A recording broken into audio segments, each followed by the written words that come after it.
Peťo, vítaj v podcaste u nás na Digital Story Premium. A prečo som ťa zavolal, lebo bol si u nás na konferencii Brand Champion a mal si strašne dobré feedbacky ohľadom toho, že hovoríš priamo a k veci. A keďže ja tvoju cestu sledujem už niekoľko rokov, ako si rástol, aký máš progres a vnímal som to tak, že som na začiatku ťa spoznal, potom som to nejako sledoval a zrazu som videl, že si top 2 na LinkedIne a pozerám, že wow, niekto toto robí 15 rokov, ty si to robil koľko? 3 roky a vypracoval si sa hore, preukázateľne si zarobil klientom viac ako 200 miliónov eur, školíš v 15 krajinách, preškolil si cez 21 000 ľudí. To sú brutálne čísla a viem, že tieto skúsenosti a tieto tipy, ktoré nám dnes dáš, nám pomôžu.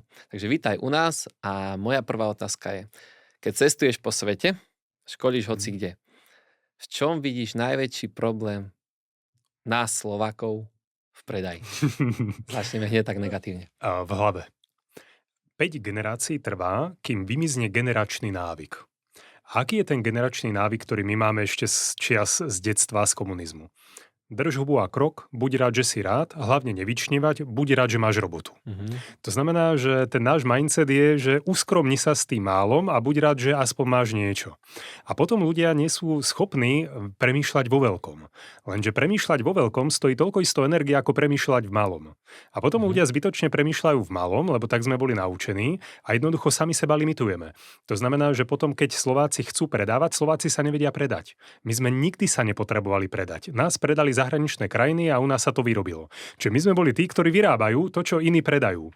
Takže my sme mali perfektné železnice, strojárenský priemysel, máme automobilky. Prečo? Lebo robíme brutálne vysokú kvalitu za veľmi nízky plat. To znamená, Slováci vedia veľmi dobre a kvalitne robiť, ale nie sú zvyknutí sami seba predávať. A ak sami seba musia predávať, tak sa boja a predávajú sa nie že pod cenu. Oni sa predávajú, ja ti poviem ako. Neviem to urobiť pod 100. Minimum potrebujem fakt 100. To znamená, že Slováci začínajú vyjednávať na svojom minime, pod ktoré už nevedia ísť. To nie je úplne dobré. To znamená, že toto je to, na čom tí Slováci strácajú, že sú príliš skromní, príliš sa boja, nevedia sa predať, nevedia sa hecnúť, majú podpriemerné sebavedomie, aj Slováci a Češi. A ďalšia vec je, že strašne sa chcú vzdelávať, ale nemáme na Slovensku dobré zdroje na to, ako sa vzdelávať. Takže jednoducho máme strašne veľa šikovných ľudí, ktorí sa nevedia predať, aj keby chceli, a chcú sa strašne veľa učiť, ale nemajú kvalitné zdroje, aby sa naučili naozaj dobré veci. Presne túto skúsenosť mám aj ja, že prídem za podnikateľom, rozpráva mi 10 minút brutálne veci o firme, aké majú licencie, aké majú technológie, akí ľudia o nich robia. A potom poviem, že to sú brutálne veci, že poďme to dať na video, že poďte to vyrozprávať. A zrazu, neviem, čo ľudia na to povedia a niekto tam napíše negatívny komentár. A keď tam napíše niekto, komu som nevyplatil faktúru, tak to nebude dobre. Že majú takú skepsu voči tým videám.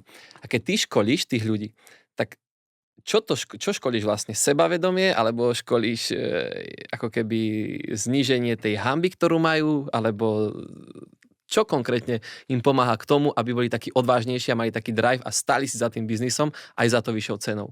Konkrétny recept, konkrétny postup, ktorý nemajú odkiaľ vedieť. Poviem to takto, že keby michelinský šéf-kuchár ti dal recept najlepšej torty na svete s videonávodom a proste s konkrétnymi krokmi, vieš urobiť rovnako dobrú tortu. Ale nemáš odkiaľ poznať ten recept. Okay? To znamená, že to, čo ja školím, je, že ľuďom dám konkrétny recept, ktorý keď budú opakovať, budú mať top úroveň a nemajú to odkiaľ vedieť. Paradoxne, najčastejšie zadanie od firiem, ktoré dostávam je: Peter, potrebujeme zvýšiť sebavedomie našich obchodníkov.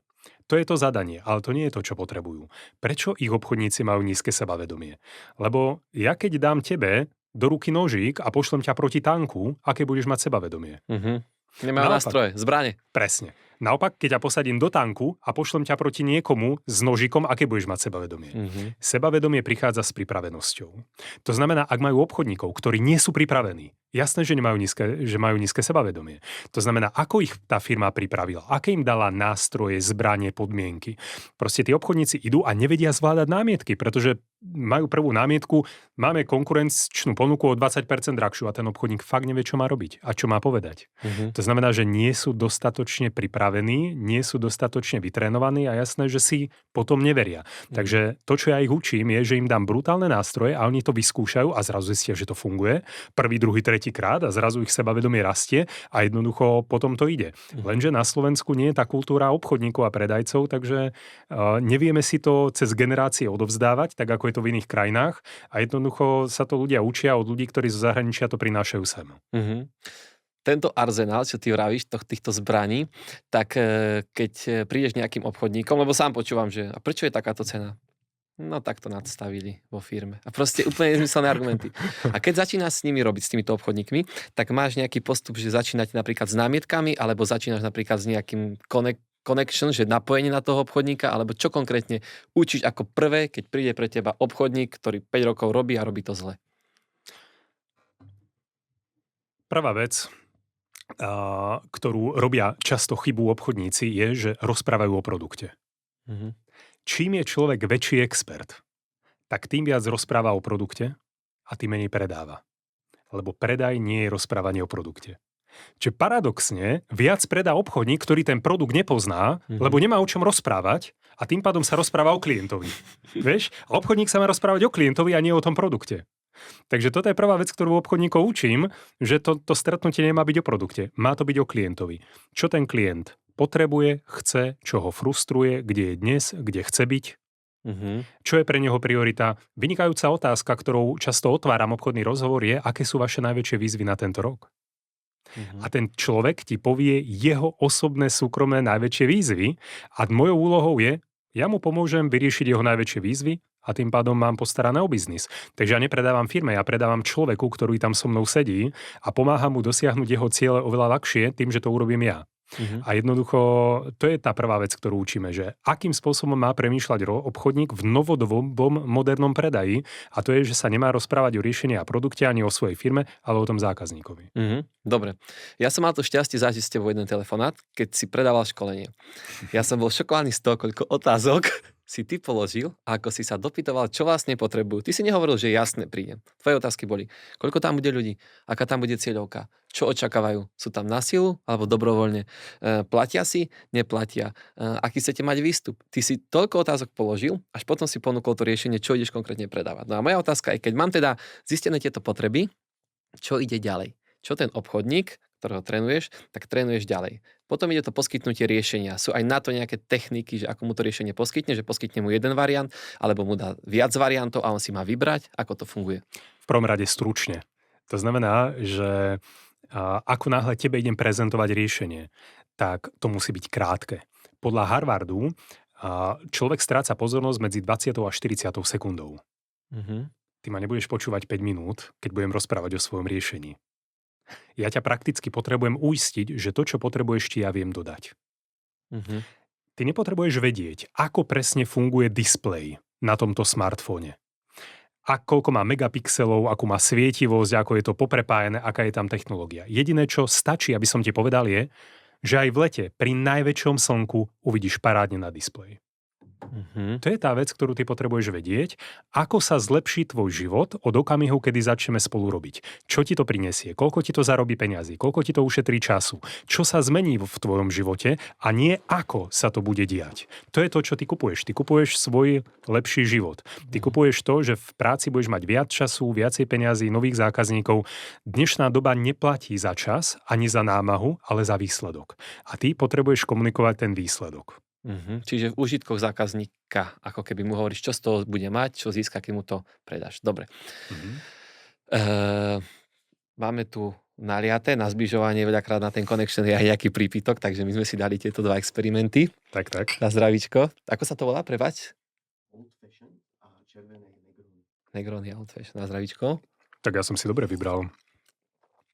Teraz sa cítim ako taký dobrý pirát, ktorý tu, keď sa s kapitánom. Dobre, k tým, máme teraz, že poskytol riešenie. Problém na Slovensku podľa mňa je, že strašne veľa ľudí to fláka. Že strašne keby prehajpuje tú službu a potom nedoručí to, čo má. Áno, hovorí sa tomu takzvaný Over-promise, under-delivery. To znamená, slúbim viac a dodá menej. A to je prúser. To znamená, že keď napríklad vo firme je obchodník, tak on niekedy nasľubuje hory doly len aby to predal. A potom ten, ktorý to dodáva, tak jednoducho má trošku problém. A najlepšia je technika tzv. Under-promise, over-delivery. To znamená slúbiť menej a dodať viac. To znamená, toto je môj produkt, ja ho predám, poviem o ňom menej a pridám k nemu niečo navyše. Pretože kedy je človek spokojný? Vtedy, keď sú jeho očakávania naplnené. Kedy je nadšený? Keď sú prekonané. To znamená, že ten obchodník potrebuje aj správne nastaviť očakávania a potom ich potrebuje prekonať. To znamená, že najlepšia technika je tzv. Product over delivery. To znamená doručenie lepšieho produktu, ako zákazník očakáva. Takže toto je to, čo vy nepotrebujete o tom produkte hovoriť, lebo zbytočne vytvárate očakávania, ktoré sa nemusia naplniť. Ano. Takže vy potrebujete hovoriť o tom zákazníkovi. Čiže najprv ja s ním potrebujem vytvoriť nejaký vzťah a sympatiu, aby mi dôveroval. To je akoby taký nultý krok. Potom potrebujem zistiť presne, čo on potrebuje. V jeho svete je 2 + 2 8. Vy mu nemusíte rozumieť, vy nepotrebujete s ním súhlasiť, vy mu potrebujete rozumieť, aby ste vedeli, čo je jeho priorita. A potom v tom riešení veľmi stručne len poviem to, čo je pre neho priorita a niečo podľa mňa je super. A jednoducho to potrebujem povedať veľmi, veľmi stručne. Veľmi stručne, presne tak, lebo tie sa stretávam často s tým, že predávajú mi veľakrát akože nejaké aplikácie, ktoré používame a ja vravím, že jasne berem. No a ešte som vám zabudol povedať, a ešte toto. A ja vravím, že v pohode, že ja to berem, chápem tomu, že ako keby strašne potrebujú doplňať informácie navyše, ktoré nie sú potrebné. Ukončiť, odpredať. Je to overselling, to znamená, oni už nemajú čo získať, môžu len stratiť. Presne tak. No. Ja som povedal áno. No. Tak. Poviem ti príklad na ten predajný proces, lebo však stručne. Keď prídeš do špičkového hotela na noc a ráno prídeš na raňajky a máš obrovské, brutálne švédske stoly. Dobre? A ja ti poviem, Tono, sadni si, ja ti prinesiem raňajky. Aká je šanca, že keď ti naberiem na tanier, že sa trafím? Vysoká alebo nízka? No, nízka. Nízka. A predtým ti položím len pár jednoduchých otázok. 3 otázky ti položím. Tono, ako si predstavuješ dnes svoje ideálne raňajky? Chcem sladké. Druhá otázka. Čo by tam určite malo byť? Milujem lievance a čučoriedkový džem. Čo by tam rozhodne nemalo byť? Neznášam šľahačku, lebo ma z nej naťahuje. OK, aká je šanca, že teraz, keď ti donesiem, tak sa trafím? No, podľa mňa tak 99%. Okay, a to boli 3 jednoduché otázky. Takže ešte raz ich povedz, to sa mi páči. Ako si predstavuješ dnes svoje ideálne to napasovať teda na úplne hocičo. Dajme to, že teraz ideme predávať, ja neviem, že si v bare, hej? OK. Takže otázka je prvá, že ako si predstavuješ svoj ideálny... Ja som čašník a ty si hosť. Dobre, OK. Takže prvá vec, idem na motív. Tono, čo ťa dnes privádza? Motív, aha. Rozišla sa so mnou frajerka. Fú, to ma mrzí. Čo sa stalo? Odišla, zistila, že je to na ňu ešte skoro. Čo by si teraz v tejto chvíli najviac potreboval? Potreboval by som vyčistiť hlavu. Čo ti v tom najviac pomôže? Nejaký dobrý, tvrdý alkohol. OK. A na čo máš konkrétne dnes najväčšiu chuť? Chápem. Rozumiem, že ty si ho vlastne takýmto spôsobom úplne privedieš k tomu konkrétnemu cez taký lievik od toho najširšieho k tomu najširšieho. Okay. Alebo sa môžem spýtať, čo bežne rád piješ? Jasné. No, najradšej mám vodku. OK. Čo najradšej piješ pri nejakej špeciálnej udalosti? Pri špeciálnej je to whisky. OK. A keby si chcel dopriať naozaj niečo extra super výnimočné? Tak si namiešam drink a dám si... Jak sa to povie? Mochitko. OK, čiže a teraz môžem ísť ďalej, to znamená, poviem ti, ako si predstavuješ ideálne mochito, najlepšie mochito na svete. A stále ho vieš šperkovať, až prídeš v tej podstate. A ty mi povieš, toto, ako si to predstavuješ, povedz mi viac, čo ešte, a ty si to normálne vyprojektuješ, popíšeš mi to a ja ti poviem, OK, daj mi minútu, donesiem a poviem ti, čo ty na to. A tu je úplne jedno, koľko si za to vypýtam. Čiže máme my ako Slováci problém pokladať otázky, že chceme proste hneď ísť do toho predaja však? No jasné, pretože tak funguje náš mozog, vieš, ľudia radšej rozprávajú alebo počúvajú. A z čoho to máme? Máme to z tých teleshoppingov, alebo kde to máme zakotvené? Je to z toho, že sme žili, ja neviem, v socializme, alebo prečo máme takýto problém, že chceme hneď niekomu niečo tlačiť bez toho, aby sme zistili tie potreby? Pretože nás to nikto neučil. To je práve tá vec tej lokality, že pre náš mozog je prirodzené viac rozprávať, ako sa pýtať. To je všade na svete. Dôležité je, že na Slovensku nás nikto nenaučil, že to tak nemá byť. Pretože predaj nie je prirodzený. Predaj ide proti prirodzenosti. Tak ako golf. Golfový švih je najťažší pohyb na svete, lebo ide proti prirodzenosti. Golf neodpaluješ rukami, odpaluješ to chrbtom a bokmi. To je neprirodzené. A takisto aj v predaji, ty keď chceš niečo predať, nemáš rozprávať. V minulosti sa hovorilo, ten je ukecaný, mohol by byť super obchodník. Dnes nie. Vie vynikajúco počúvať, mohol by byť skvelý obchodník. A toto nás nikto nenaučil. A pritom, keď Slováci o tom vedia sa to naučiť, sú veľmi šikovní a dokáže sa z mizerného obchodníka stať veľmi rýchlo excelentný, pokiaľ veľmi chce a pokiaľ pozná ten recept.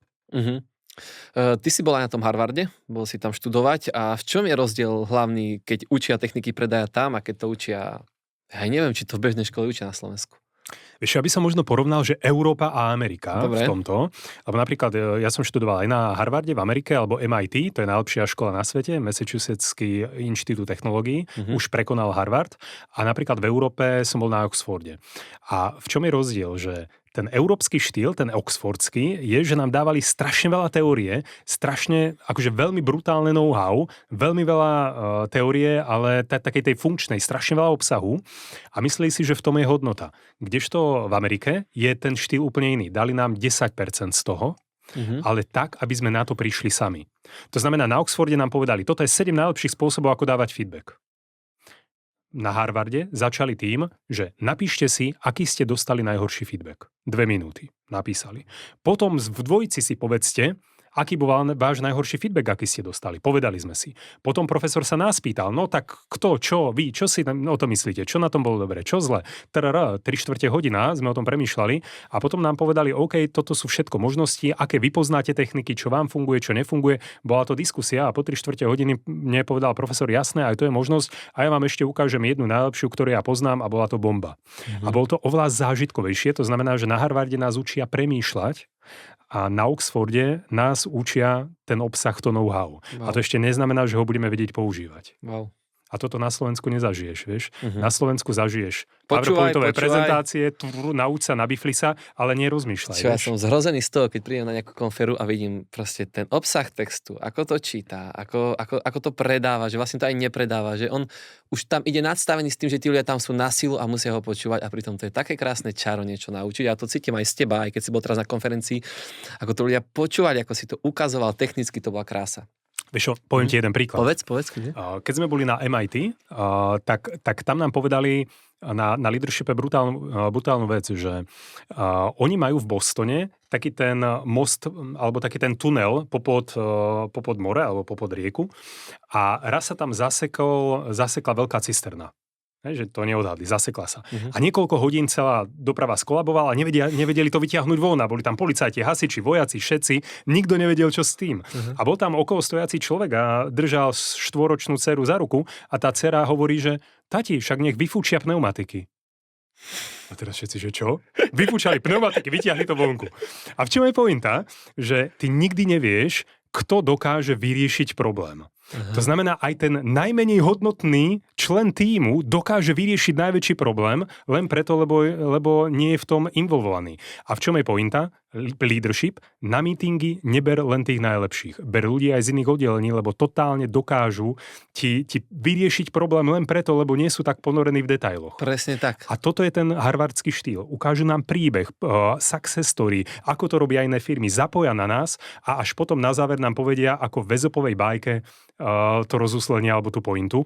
Ale my si to pamätáme oveľa lepšie, než keď nám to povedia ako na Oxforde, len proste v nejakých odrážkach a v schéme. Áno. Mark Ritson, veľmi známy marketer, on povedal, ak raz si už zamestnaný vo svojej firme, alebo si tam už riaditeľ, už sa nikdy nepozeráš na firmu ako bežný zákazník. Pozeráš sa na ňu zo stožiara, z hora dole.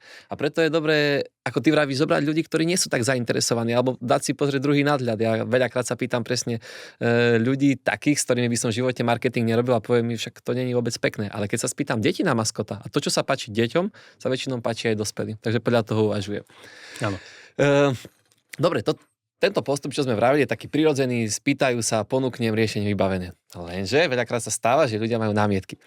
A ja toto si bol strašne rád preberal, lebo videl som tvoj podcast na Seduo, inak veľmi dobrý podcast, odporúčam Videokurs. si ho. Videokurs, odporúčam si ho akože fakt zakúpiť. A neskutočne, ako si to pripravil. Mám dojem, že patrí medzi najpredávanejšie. Áno, je to najlepšie hodnotený kurz v kategórii predaj a leadership. Áno. A ty si tam dal argumentácie priamo, dal si námahu, nahrate videá a tak ďalej. No a ja som si spísal, ale môžem ísť z hlavy, také najčastejšie námietky, ktoré ľudia majú. A povedz, že či je lepšie, že ti to položím a ty skúsiš povedať, alebo že to či zahráme nejaký taký ako keby predajný, úplne prirodzený rozhovor. Ja budem taký úplne prirodzene nenásilný. Kľudne môžeš, akože čokoľvek ti môžem predávať a môžeš mi namietať. Dobre. Predtým, čo by som povedal, je, že tá technika sama o sebe je jedna vec, ale druhá vec je, že pri námietkach ide o to, ako premýšľaš o námietkach. To je veľmi dôležitá vec. Poviem ti príklad. Námietka je tá najlepšia vec, čo sa ti môže stať na stretnutí. Kvôli čomu? Lebo je to silný prejav záujmu. Námietka znamená záujem. Tak. Nenamieta ti klient, ktorý nemá záujem. Aha, lebo to má vlastne náku. Tak. Najhoršia vec, čo ti môže klient povedať, OK, vďaka, tak my si to prejdeme a ozveme sa. Čiže námietka znamená, že začína vtedy obchod. Tak. To znamená, že najhoršia námietka je tá nevyslovená, keď ju má v hlave a nepovie ju nahlas. To je skvelé vlastne. Ty si hneď vyvrátil takú skepsu, že veľa ľudí počuje námietku a má blok. Ty si z toho urobil, že teraz začínaš, teraz to je príležitosť. No jasné, lebo to znamená, že zaujalo ho to a premýšľa o tom. Takže námietka je vynikajúca spätná väzba, že ste vzbudili záujem. A vlastne ten klient vám hovorí, je to super, chcem robiť s vami, chcem to riešenie, zaujal ma to, poďme spolu riešiť biznis, akurát mi v tom bráni táto jedna vec, poďme sa o nej pobaviť. A obchodník to zoberie osobne a berie to ako kritiku seba, svojej firmy, svojho produktu, ide do defenzívy a buď niekoho obviní, napríklad konkurenciu, alebo sa obraňuje a obhajuje a je v panike. Takže to je naopak, proste to je najlepšia vec, keď ti klient dá námietku, lebo ti dáva možnosť previesť ho cez tú námietku a jednoducho uzavrie ten biznis. Super, poďme na to. Dajme si teda ešte raz prípitok malý. OK. Poďme to robiť tak, aby to bolo pohodlné pre teba. Potrebujem preškoliť svoj tím. Ty mi chceš ponúknuť túto službu. Stretli sme sa a začíname o tom diskutovať, OK? Ja som vyplnil tvoj formulár, že mám záujem o videokurs zdarma. Teraz mi ty voláš, že mi chceš ponúknuť kompletné riešenie. Môžeme tak začať? Ja som si vyplnil mail, dal som ti lead na tvoj web, oslovilo ma, že máš videokurs, ty si videl, že som ho celý pozrel a teraz mi zavoláš, že mi chceš dopredať niečo viacej, hej? Dobre, nech sa páči. Prosím. Zdravím to, no to je Peter Strecolá. Zdravím vás. A tak aký máte dnes deň? Super, viete čo, pracujem, pohral som sa trošku s malou a večer ideme na prechádzku. No, paráda. Tak to som rád, že som vás zastihol v takom dobrom dni. A videl som, že ste u nás kupovali videokurs. Áno, pozeral som to. Bolo to super, páčilo sa mi to. Fakt akože klobúk dole. A čím vás najviac zaujalo? No, páčilo sa mi to, že ako konkrétne popisujete riešenia na problémy, ako je napojenie komunikácie s zákazníkom a tiež to call to action, tá výzva na akciu. OK, a ako sa ďalej plánujete vzdelávať v obchode? Viete čo, my to dáko moc neriešime, však každý má nejaké svoje vzdelávacie veci a skôr tak čítame si knihy, počúvame podcasty a... OK, teraz trošičku to spravím, preskočím, Úplne v pohode, poď. Aby sme šetrili čas. Čiže preskočím a rovno pôjdem na riešenie. OK, to znamená, že máme teraz výbornú vec a to tréning obchodníkov, ktorý je o 2 týždne, je to otvorený kurz a môžete tam prísť vy alebo poslať 1, 2, 3 obchodníkov. Výhoda, nemusíte platiť školiteľa na celý deň u vás, ale môžete poslať iba 1, 2 ľudí na tento verejný kurz. Je to o 2 týždne v piatok, stojí to toľko a toľko, čo vy na to? Takže stojí to toľko a toľko. Dobre, a neviem, myslíte si, že to potrebujeme my, keď sme marketingová agentúra? Čiže teraz prichádzame k námietkam. Čiže ja som vytvoril nejaké connection, spravil som nejakú analýzu, dal som riešenie a po riešení väčšinou prichádzajú námietky. Super, ale taká prvá ľahká, či to potrebujem? Či je to pre mňa potrebné? To je v poriadku. Čiže daj mi ešte raz, čo vy na to? No super, aj sa mi to páči, len neviem, či to my zrovna potrebujeme, keď sme digitálna agentúra. Mhm. Tomu rozumiem. Väčšina digitálnych agentúr nie je zvyknutá školiť svojich obchodníkov v predaji a častokrát sa spolieha na referencie alebo na svoje výsledky. Zaujímavé je, že ako náhle budete jedna z prvých agentúr, ktoré sa naučí vynikajúco predávať, tak si dokážete vytvoriť taký náskok pred ostatnými, že vás len tak ľahko nedobehnú. Aké pre vás dôležité na tom trhu naozaj získať čo najväčší trhový podiel? Topka. Aha. Úplne si mi dal vcítiť sa do tej situácie, popísal si moje pocity. OK, teraz ideme... No, chceme rásť, priznám sa. Takže je to pre nás veľmi dôležité.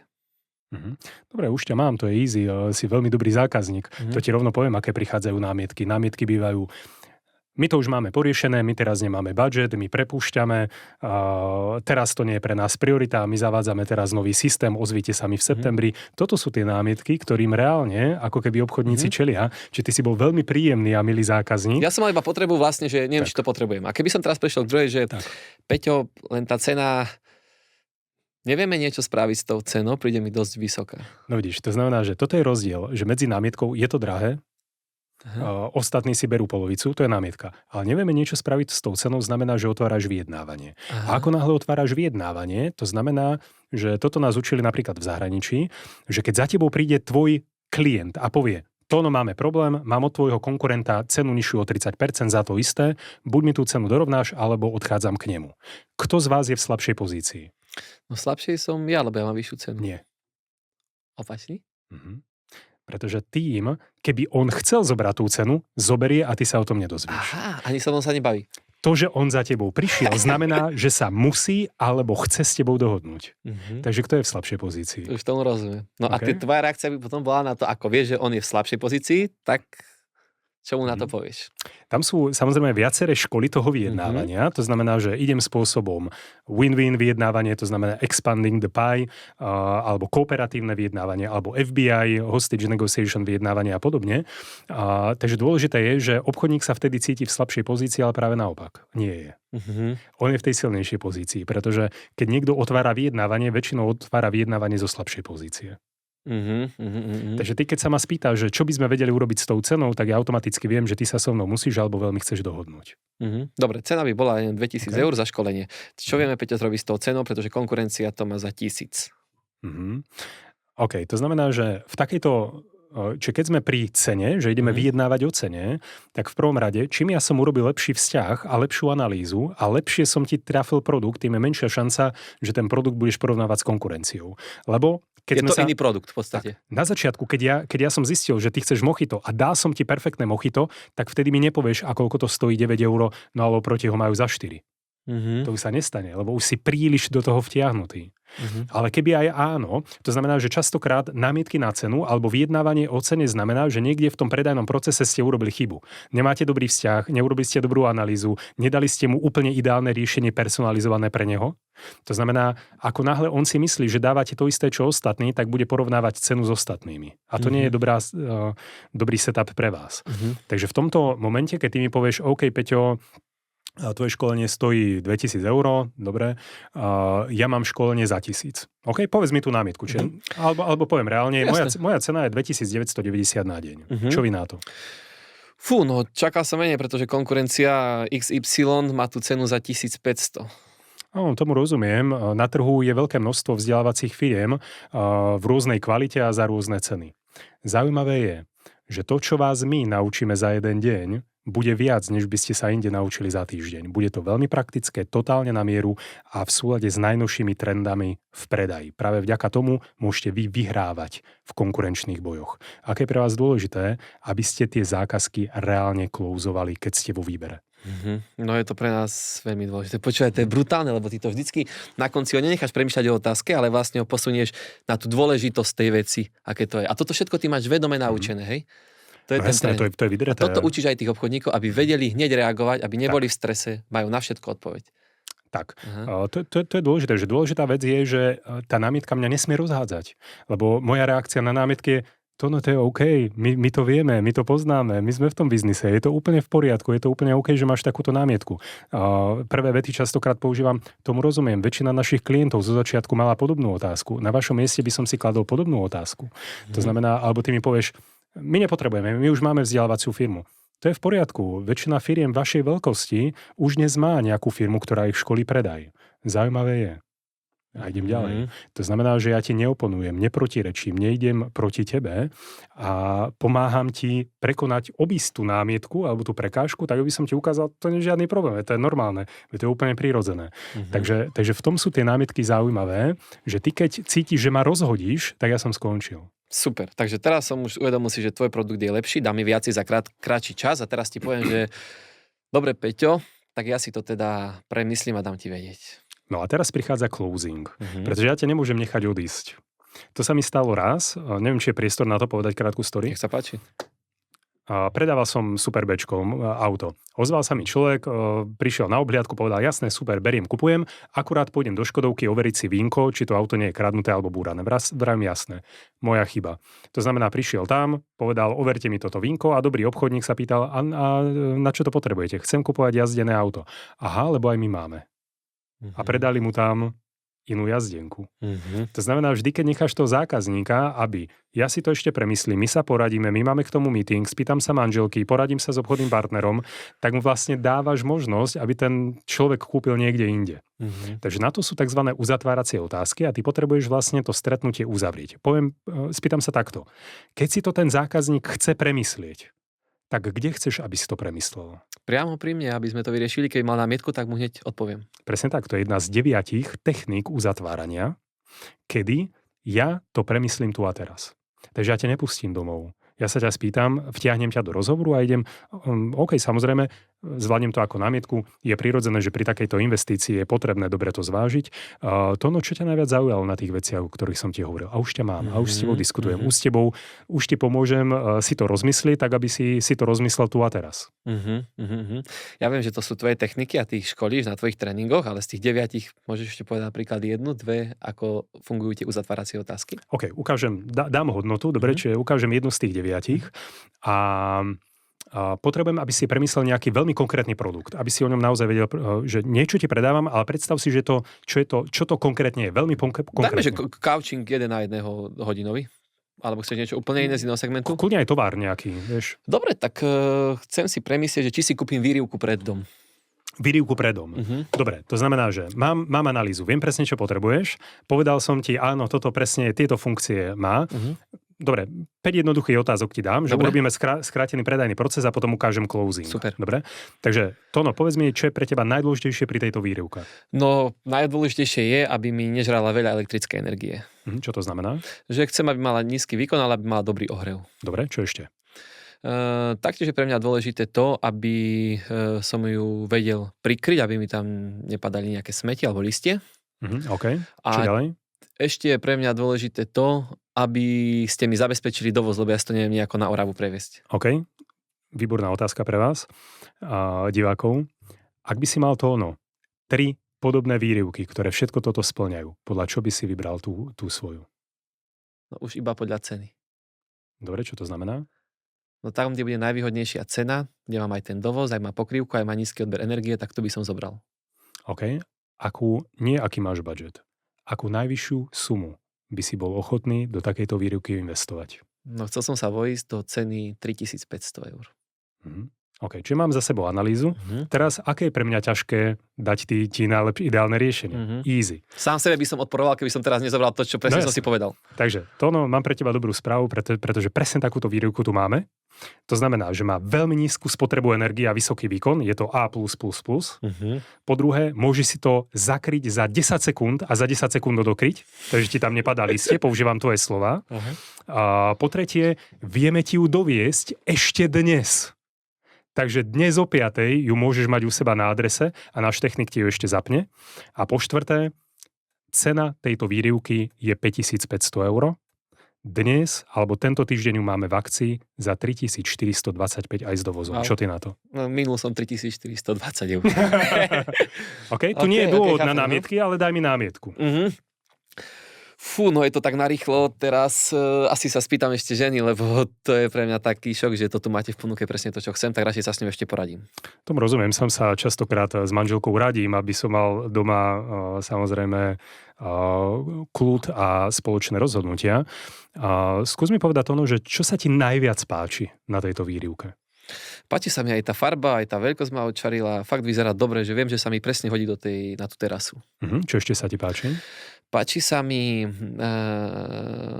mám strašne z vás dobrý pocit, lebo viem, že robíte s renomovanými značkami a viem, že bude to kvalita, že to vydrží, že to nebudem reklamovať. Čo ešte? No, asi tieto dve veci sú také najväčšie, čo ma oslovili. Ak by ste si ju kúpili ešte dnes, tak kvôli čomu by to bolo? Práve túto výrivku. No je to kvôli tomu, že je v tej akcii a viem, že taká cena nemusí byť. OK. A čo môžu byť možno tie mínusy? No, neviem, čo mi na to žena povie, keď prídem domov a tak narýchlo, že som sa s ňou o tom neporadil. A keď si to teraz zoberiete, tak čo vám z toho vyplýva? Skúsim ju prekvapiť. Za tú radosť to stojí. Tak čo s tým urobíme? Dobre, poďme to zaplatiť a doneste mi to teda dneska o 5:00. Ďakujem pekne. Dobre, to znamená, že častokrát klásť otázky. Ten, kto kladie otázky, vedie rozhovor. A ja ťa otázkami dokážem priviesť tam, kde ja potrebujem, aby to nebolo v súlade s tvojimi prioritami, tvojimi potrebami. Čiže ja ťa do ničoho netlačím, ja ťa ťahám, alebo ja ti ukazujem tú cestu, po ktorej môžeš ísť. Takže nie je to žiadna manipulácia. Otázky. Proste otázky. Ja som mal u teba aj raz osobný coaching, ešte si tam mal vtedy, si pracoval s jednou kaučkou a bolo neskutočné, kam ma dokázala dostať cez otázky. Mal som totiž to aj iné školenie, kde som prišiel a on mi hovoril, čo mám robiť. No ty si taký veselý, ty by si mal robiť toto a toto. A tá tvoja kaučka mi položila možno, že 40 otázok za tú hodinu a ja som normálne nechápal, na čo som prišiel, že kam vlastne sa chcem dostať. A to bolo iba cez otázky. A to isté teraz som si všimol aj pri predaji. Ty 90% času pokladáš otázky. Ja si na to prichádzam a ty už až na konci poskytneš riešenie. A to je problém, že veľa ľudí to robí opačne. Ľudia nemajú radi, keď im niečo predávaš, ale milujú, keď sami môžu nakupovať. Takže nepredávaj, pomáhaj nakupovať. To je veľmi jednoduché. Takže ja ti nepredávam to, čo ti ja chcem predať, ja ti pomáham nakúpiť to, čo ty chceš a tak, že ti to pomôžem kúpiť oveľa rýchlejšie a oveľa ľahšie a oveľa lepšie, než keby si to išiel kupovať sám. To je moja pridaná hodnota ako vynikajúceho obchodníka. Že ja ti pomáham kúpiť to, čo chceš ty, oveľa ľahšie a rýchlejšie, než keby si to kupoval sám. Chápem. Dobre, rozdeľuješ tí ľudia aj nejako podľa povahy, charakteru, alebo máš iný prístup napríklad k takýmto ľuďom, alebo k takým, že vystreleným? Zavri si ruky, tak ako si to mal. To je pre mňa dobré alebo zlé pre obchodníka? No zlé, lebo ja som taký odmeraný, nie? Tak robili sa výskumy, ako náhle ľudia mali prekrížené ruky. Čiže boli 3 skupiny ľudí na vysokej škole, počúvali tú istú prednášku. Prvý museli mať otvorený postoj, druhý museli mať jedno zavretie a tretia skupina musela mať dvojité zavretie, čiže aj prekrížené ruky, aj prekrížené nohy. A potom im dávali test, koľko si pamätajú. To znamená, že tí, čo mali otvorený postoj, si zapamätali veľa, tí, ktorí jednoité prekríženie, o polovicu menej a tí, ktorí dvojité prekríženie oveľa menej. To znamená, že ty keď máš prekrížené ruky, to znamená, že si zavretý a ma nepočúvaš. To je pre mňa veľmi zlá správa. Zatvor si ruky. A teraz čo ja mám urobiť? Že prosím vás, zákazník, mohli by ste si dať ruky takto? Vieš, alebo mám pokračovať? Otázka je, čo s tým? Veľmi jednoduché. To, no prosím ťa, čo tam cítiš? Skús toho voňať. Geniálne. OK, veľmi jednoduché. To znamená, že ja potrebujem ten tvoj postoj otvoriť. Som sa k tebe aj vlastne, prepáčte, ešte som sa k tebe vlastne aj priklonil. Ako náhle si sa priklonil, tak je to prejav záujmu. To znamená, že nielen tvoje emócie definujú tvoju reč tela, ale aj tvoja reč tela ovplyvňuje tvoje emócie. Takže ja keď ťa dám do reči tela, ktorá je pre mňa dobrá, tak zmením aj tvoje nastavenie. Takže to len mimo, keď som to uvidel. A tvoja otázka bola, či rozdeľujem ľudí. Typologicky áno.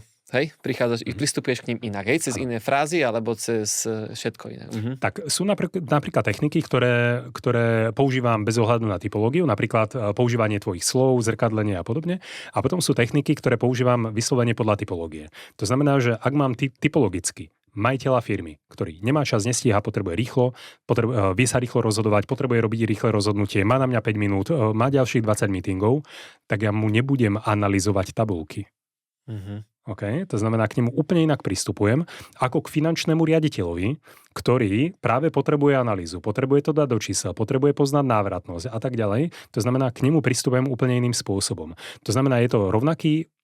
Ja som ten istý človek, mám rovnaký produkt, akurát im to rozprávam ich rečou, lebo jeden to chce mať za 5 minút a druhý za hodinu a pol. To znamená, je prirodzené, že typologicky prispôsobujem aj ja štruktúru stretnutia a aj ten spôsob, akým im to predávam. To znamená, že keď je majiteľ a proste rozpráva veľmi rýchlo a krátke vety, tak aj ja potrebujem zrýchliť to tempo, aby som ho nezdržoval. Naopak, keď je niekto veľmi vzťahový a chce sa v kľude porozprávať a mať z toho dobrý pocit, tak aj ja na stretnutí mu potrebujem vytvoriť dobrý pocit. Pretože aj takí sú ľudia, ktorí sa rozhodujú podľa toho, prečo si vybral práve toto, mal som z toho najlepší pocit. Takže to sú rôzne typológie, ktoré v predaji my dokážeme identifikovať v priebehu niekoľkých sekúnd a uľahčiť tomu zákazníkovi tú konverzáciu tak, aby si to vybral od nás a nie od niekoho iného. No keď niekto povie, že vieš čo, Peťo, nehaj sa, ale mám 3 minútky, tak rýchlo hovor, čo chceš. Tak ty si ho iba ako predpripravíš, alebo sa mu snažíš už tam predať, alebo ho posúvaš, alebo aká je potom tvoja technika, keď vidíš, že je v časovej tiesni? Otázka je, že aký je typologický. Pretože napríklad, ak je typologický takýto, že má krátke stretnutia rýchle a potrebuje byť driver, tak vtedy ja vlastne spustím elevator pitch alebo mu rovno navrhnem 2-3 možnosti a bavím sa o nich, aby som ho closol. Pretože viem, že to je jediné moje stretnutie. Ty máš svoj elevator pitch pripravený? Vieš ho aj teraz napríklad našu Viem, dorozprávam. Okay. A druhá možnosť je, že ten človek je typologicky iný, ale naozaj objektívne teraz mu do toho niečo skočilo. Takže čo ja potrebujem urobiť, a to sa mi často stáva, keď chodím s obchodníkmi na stretnutie. Prišiel som s obchodníkom na stretnutie a bol tam majiteľ, ktorý objektívne mal len 5 minút, lebo povedal, idem s autom do servisu, nedajú mi nový termín, takže rýchlo povedzte. Ale vedel som, že typologicky nie je takýto, len proste preferuje inú aktivitu pred našim stretnutím. Takže povedal som obchodníkovi, pusť elevator pitch. Dal elevator pitch za 30 sekúnd, zvýšil záujem a tým pádom stretnutie bolo dôležitejšie ako servis. A sedeli sme spolu asi 50 minút a urobili sme biznis. To znamená, že dôležitosť zvýšiť. Tak, dôležitosť zvýšiť.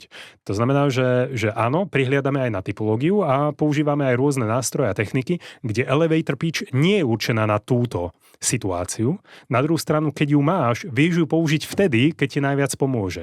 A v tom je tá šikovnosť dobre vytrenovaného obchodníka, že má tú hlavu ako na Harvarde a vie kedy ktorú techniku má použiť, aby si zvýšil úspešnosť. Presne, lebo keď viem, že dcera ochorela, tak nebudem riešiť servis, ale má pre mňa dôležitosť to, že musím ísť k lekárovi a to isté, keď ukáže, že ten biznis mi vie zarobiť pomoc, tak to uprednostním pred hocičím, čo je potrebné. Čiže keď ochorela dcera, tak samozrejme rodina na prvom mieste, čiže to ti poviem a otázka je, kedy, ktorý iný deň v tomto týždni sa viem zastaviť, aby sme to v kľude prebrali, čiže preplánujeme. To znamená, že v rôznych situáciách, keď to bol servis elevator pitch, keby to bola dcera, tak automaticky nový termín a keby to bol majiteľ, ktorý je typologicky rýchly, tak jednoducho mu rovno poviem 2-3 možnosti a bavím sa a closnem to. To znamená, tie isté situácie, 3 iní ľudia, 3 iné postupy. Ten tréning je pecka. To je proste, niektorí to učia sa aj, ja neviem, že máš školenia na týždennej báze, mesačnej, alebo niekoho školíš aj niekoľko rokov. Lebo videl som, že školíš Metro, školíš Orange, že proste fakt, že veľkých hráčov na trhu. Ten proces školenia prebieha na týždennej báze, mesačnej, alebo si väčšinou dávajú jednorázový celodenný tréning. Ako to funguje? My robíme všetko na mieru. To znamená, že väčšinou v tej analýze my sa pýtame toho klienta, že ktorých ľudí chce vzdelávať, ako často, v akom formáte a podobne a tým pádom im to našijeme tak, ako potrebujú. To znamená, sú firmy, ktoré školím 6-7 rokov, jedenkrát mesačne, lebo to tak oni chcú. Iné firmy 2-krát za rok, lebo to tak chcú. To znamená, že vždy nám oni povedia svoju predstavu a potom my im povieme, čo na trhu funguje najviac a spolu z toho urobíme taký formát, ktorý aj za nás bude brutálne efektívny a aj za nich zrealizovateľný, lebo nie v každej firme môže zobrať manažerov na 3 dní do zasadačky. Chápem. No a necítia tí manažeri veľakrát takú, že hanbu, že mám tu teraz trénovať so svojimi podriadenými a uvidia, že to vlastne ani neviem a nesú voči tomu takí skeptickí tí slovenskí manažeri? boja sa, a to je tzv. Fixný mindset, že boja sa, že ostatní prídu na to, že oni nie sú až takí super, ako sa prezentujú. Toto. Jasné. Dobrá správa je, že už čoraz menej takýchto manažerov vydávam na manažerských pozíciách. Že väčšinou ľudia, ktorí už sú na manažerských pozíciách, tak už vlastne tú hlavu majú otvorenú, že už majú ten growth mindset. Skôr ľudia, ako keby na tých nižších pozíciách majú tú hlavu zavretú. A častokrát na to školenie nepríde akurát ten, čo to najviac potrebuje, lebo si myslí, že to nepotrebuje. Preto sa hovorí, že múdry sa učí celý život, hlupák ten už všetko vie. A väčšinou tí, čo to potrebujú najviac, si myslia, že oni už sú hotoví, oni to nepotrebujú a neprídu.